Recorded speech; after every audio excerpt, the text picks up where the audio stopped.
Hello and welcome to the SciCast. We are your hosts, Cypher. And Castia. Think of us as the NPCs guiding you through the information landscape today. Yeah, exactly. And as always, Sci Guy is working hard in the background. He's our producer and researcher. Yep. His solo episodes are pretty rare right now, but honestly, they give us NPCs a bit of a break. They really do.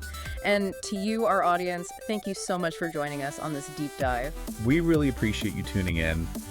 Please do forgive any sound glitches you might hear. We're navigating the digital ether here. Today, we are embarking on a rather specific, but I think intensely fascinating deep dive. It asks a pretty quirky question from the gaming world. Absolutely.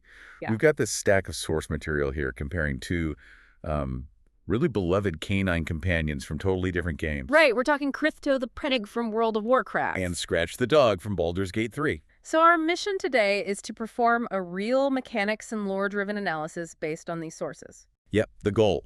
Figure out the ultimate top dog in a hypothetical one-on-one fight between these two specific good boys. It's time to unleash the facts, you could say, and see what our sources actually reveal. Let's unpack this. Okay, so let's set the stage a little.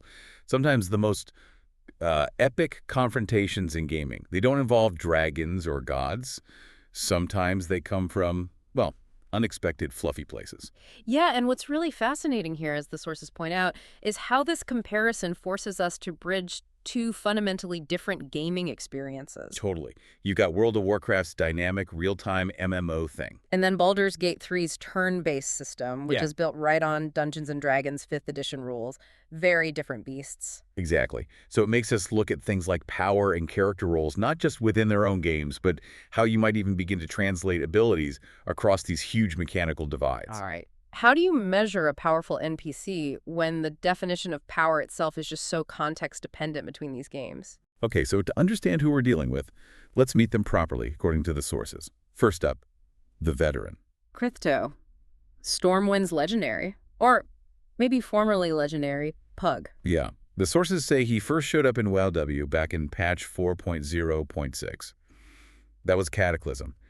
And he was a direct tribute, right, to a real Blizzard community manager, Crithto. That's the one, who used the perky pug pet as his avatar. So, yeah, an Easter egg origin, not some grand design initially. And at first, he was just a pug. Non-hostile, ran really fast in Stormwind canals in the keep. Apparently super hard to get a screenshot of. But that speed was part of his initial thing, yeah, elusive little guy. But then, Mists of Pandaria, patch 5.0.4, this is where things get wild.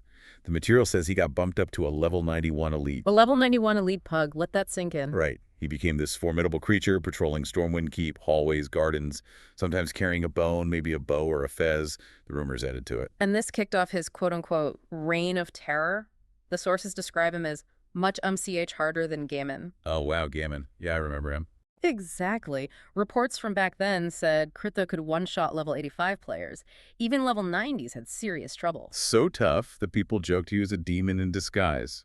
A pug demon? Pretty much. It's kind of hilarious, the absurdity of this cute pug being so lethal. Says a lot about early WoW NPC design sometimes. But like all reigns, it ended. The notes say around November 2020, he got hit hard with the Nerf bat. Yeah, knocked down to just a level 1 elite.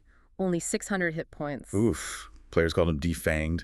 Just a shadow of his former self. And this actually sparked some community talk, about changing or removing tribute NPCs like that. Is it okay? Is it disrespectful? Interesting point. But the nerfed version does drop something, right? Yep, an empty puppy collar. Sells for a bit of gold. So he went from terror to, well, pocket change. What a journey. Easter egg, elite terror then, loot pinata. It really shows how much a character's mechanics can just completely change within the same game. Okay, now let's switch gears to our second contender, Scratch from Baldur's Gate 3. He's definitely more about connection than raw stats. Yeah, the sources put his entrance in Act 1, west of Emerald Grove. You find him. Well, it's kind of sad. He's mourning his dead master, Gomwick. Right, Gomwick was a courier. That intro immediately sets Scratch's tone. Loyalty, affection. Hits you right in the feels. And you can recruit him. Sources mention using skills like perception, maybe intimidation or persuasion, or even speak with animals. Once you interact at camp, he follows your scent back, and basically becomes part of the family. And he really is a companion. Yeah. You can pet him, which actually gives a little buff. He plays fetch. If you throw his ball, he brings it back, and he randomly brings you stuff. He finds little trinkets, sometimes useful things. That really highlights the emotional bond thing Baldur's Gate 3 does so well, and the sources definitely emphasize that connection. He even gets his own little personal quest line later on in Act 3 in Rivington. Oh, right, where you meet his former owner, Marhia. The sources paint her as pretty abusive. Exactly. And it presents this real moral choice. You can use skills to deal with her, decide if Scratch stays with you. Choosing to keep him reinforces his loyalty to you. And you see his past trauma. The sources mention he gets scared around her, tucks his tail, lowers his ears. It's quite detailed for an animal companion. It really is. Beyond camp life, though, he can join you in combat, sort of, as a summonable familiar. Using Scratch's ball, right? That special item. Yep. It ties into the D&D 5e mechanics, lets him participate directly, adding another layer. He's not just a camp pet. All right, let's get down to it. The tail of the tape. Comparing stats. This is where the game differences really smack you in the face, and where that translation challenge kicks in. Definitely. Let's look at Crithto first, in his two main forms, based on the source material. Okay, Pete Crithto. Pre-nerf. Scary one. Circa patch 5.0.4. Level 91 elite. Big threat. Health, very high. That's inferred, right? Because he one-shotted level 90 players. You don't do that without massive damage and likely decent survivability yourself. Defense has got to be high, too, for an elite back then. Primary attack, powerful melee. Again, that one-shot thing implies it. Sources mentioned extreme speed and lethal damage. Attack damage, extremely high. Like, more than a level 90 player's entire health pool. Attack bonus, or hit chance in WoW terms, must have been high, too, to reliably hit max-level players. His notable trait, former Stormwind Terror, the legendary tribute pug. Now contrast that with post-nerf Crithto, November 2020 onwards, level 1 elite. Level 1 elite. The elite tag feels almost ironic now. Sources call him a nuisance or just loot. His health is listed specifically, 600 HP, and this is weird, super high for a level 1 mob in WoW, even in elite. Wait, 600 HP at level 1? That is bizarre. That doesn't fit the scaling at all. It's a real quirk the sources flag. Defenses are low, as you'd expect for level 1. Attack is basic melee. Damage is very low. Trivial, really. Maybe 1-2 points, perhaps 10 if he gets a lucky crit against something weak, compared to tens of thousands before. Attack damage scaled way down for level 1. Hit chance also low. Standard level 1 stuff. His main ability now is just dropping that collar. Right. He's defanged, minimal combat ability, still has bite and growl on the model, but they don't mean anything powerful anymore. Notable trait. Defanged, but still technically elite. A weird mechanical paradox. Okay, now for Scratch. The loyal familiar. D&D 5e rules apply here, according to the sources. Summon via Find Familiar, a level 1 spell. So effectively level 1 stats. Sources list his health as just 11 HP. Ouch. Yeah, only 11. His armor class, or AC, is 12. AC 12. What does that actually mean in D&D? How easy is he to hit? AC 12 means an attacker needs to roll a 12 or higher on a 20-sided die plus their attack bonus. So, say someone has a +3 bonus to hit, pretty common, they need to roll a 9 or higher. Like a 60% chance to hit him? That sounds Actually, very easy, yeah. The sources say relatively easy. It is. His ability scores are, okay. Strength 11 plus 0, Dexterity 13 plus 1, Constitution 11 plus 0, Intelligence 3, kind of 4, not the brightest bulb. Right. Wisdom 13 plus 1, Decent Awareness. Charisma 6, Nanus 2. Movement is 9 meters, 30 feet. Standard. His main combat action is his bite. Does a 1d6 plus 2 piercing damage. Averages about 5.5 points per hit. That's his offense. But the big thing is the help action, right? That utility. Granting advantage, helping downed allies. Exactly. It's super valuable in a party context. But the sources are clear, in a strict one-on-one fight like we're imagining, that help action is basically useless. No allies to help. Makes sense. He also gets opportunity attacks if someone runs away. And pack tactics, but again, needs allies. Limited use here. And crucially, if he does get defeated, hits 0 HP, he's not permanently gone like a WoW mob. The sources note you can resummon him after a rest using his ball. Ah, that's a key difference. So Scratch is designed for utility, minor support, not for tanking or damage. It reflects D&D 5e's focus on action economy, tactical choices. Using help instead of bite is a real decision in a normal game. Okay, so how do we even stage this hypothetical fight? What are the rules here based on the sources? Neutral ground, empty arena, no hazards, and the big one, strictly one-on-one, no outside help. No Stormwind guards for Crithto, no Tav or party members helping Scratch. Not even Scratch's help action on anyone else, just Dog versus pug. Exactly. Pug versus dog alone. Which, again, brings up that massive challenge. Comparing these systems, WoW does real-time scaled numbers, kind of opaque stats, versus BG3's turn-based D&D with clear AC, roles, defined actions. It feels like comparing, I don't know, speed chess and MMA. It is a challenge. The sources don't give a magic formula. We have to make logical approximations. We have to interpret WoW-W descriptions like one-shotting or elite into D&D-ish terms, guess it, attack bonuses, damage, defenses. And WoW's power scaling is just different. Yeah. Designed for ever stronger players. D&D aims for more bounded accuracy, where even low levels can theoretically hit high levels sometimes. That difference in design philosophy is absolutely key to understanding how this matchup plays out. All right, profile's done, rules set. Let's get into the analysis. How would the fur actually fly? 2 scenarios reflecting Crithto's big power swing. Scenario 1, Peak Crithto, the level 91 Elite Nightmare Pug versus Scratch. Okay, sources say Peak Crithto one-shotted high-level WoW-W players. That implies just astronomical damage and likely a huge attack bonus, translating that to D&D terms against Scratch's AC 12 and paltry 11 HP. Yeah, Crithto probably hits on anything but a natural one, right? A critical miss. Pretty much guaranteed. And the damage. Even a fraction of what he'd need to one-shot a WoW player would obliterate Scratch's 11 HP instantly. Scratch's bite doing 5.5 damage average, totally irrelevant against Crithto's implied massive HP. Help action. Useless here. Scratch is just downed instantly. Maybe doesn't even get a turn. The sources call him a pinprick against Peak Crithto. Mechanically, it's not a fight.